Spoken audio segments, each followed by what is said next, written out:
Donc IDEO est une cellule de pilotage 4PL, filiale du groupe ID Logistics.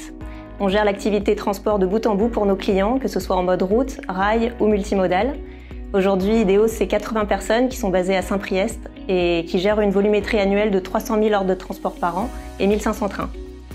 Le point de départ de notre démarche pour la réduction des émissions de CO2 a été de mettre en place une mesure qui permette de montrer précisément et visuellement aux clients l'impact des décisions opérationnelles sur les évolutions des émissions de CO2. Le but, c'était vraiment de déclencher la prise de conscience et de faire passer à l'action. Notre outil, qui a été développé en interne, nous permet de calculer les émissions de gaz à effet de serre à partir des données du TMS pour chaque ordre de transport, qui nous permet de visualiser l'évolution de la mesure CO2 ainsi que l'évolution des paramètres qui l'influencent. Donc par exemple le taux de remplissage des véhicules, la distance parcourue, les différents moyens de transport ou encore les commandes qui ont été faites par des transporteurs engagés dans la charte ou le label Objectif CO2. Ça nous permet vraiment de facilement expliquer quel levier influence la mesure sur une période donnée. Donc plus que l'outil, c'est vraiment l'animation régulière de la mesure auprès de nos clients lors des comités de pilotage qui nous permet d'avancer avec eux sur la stratégie bas carbone.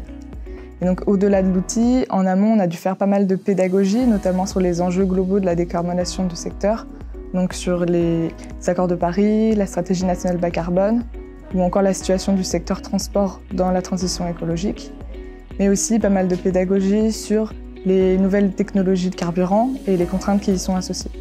Donc on a fait ça avec nos clients, mais aussi en interne auprès de nos équipes. Notre retour d'expérience est très positif. En tant qu'organisateur de transport, on a une position qui n'est pas simple. On est engagé sur une réduction de CO2 sur les flux de nos clients et sur lesquels on n'est pas toujours décisionnaire.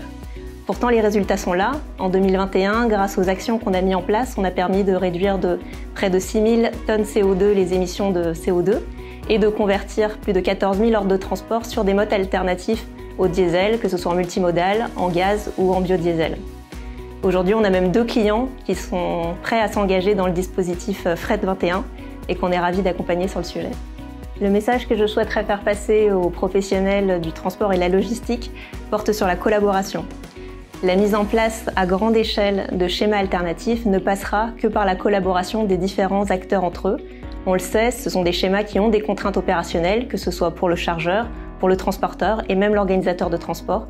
Donc il faut pouvoir se mobiliser et collaborer entre eux pour que ça fonctionne.